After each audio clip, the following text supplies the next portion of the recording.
50% കൂടുതൽ ആളുകൾ വിളിക്കുന്നത് ഈ ഉറക്കക്കുറവുമായി ബന്ധപ്പെട്ടുകൊണ്ടാണ്. ആർത്തവ വിരാമത്തിന് ശേഷമാണ് കൂടുതൽ ഈ ഉറക്കക്കുറവ് കണ്ടുവരുന്നത്.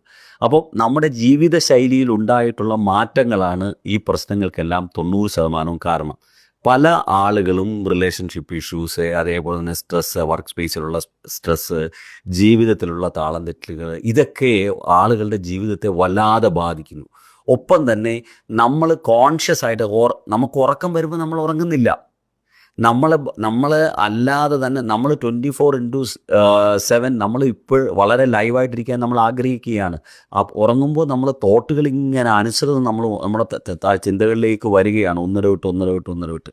അത് ഇന്നലെ കണ്ട ചിന്തകൾ തന്നെ മിനിഞ്ഞാന്നും കണ്ടു. അതിങ്ങനെ കാലങ്ങളായിട്ട് കണ്ടുകൊണ്ടിരിക്കുക. ഒരാളുടെ ഉറക്കം ഒരാഴ്ചയിൽ കൂടുതൽ ഇങ്ങനെ രാത്രി കണ്ണടച്ചാൽ ഉറങ്ങാൻ കഴിയുന്നില്ലെങ്കിൽ, ഉറക്കത്തിൻ്റെ ഇടവേളകളിൽ ഉണരുന്നെങ്കിൽ, അതെങ്കിൽ ആഴത്തിലുള്ള ഉറക്കം കിട്ടുന്നില്ലെങ്കിൽ ഉറപ്പായിട്ടും ഒരു ക്രോണിക് ആയിട്ടുള്ള ഇൻസോംനിയാണ് അതിൻ്റെ ലക്ഷണങ്ങളാണ്.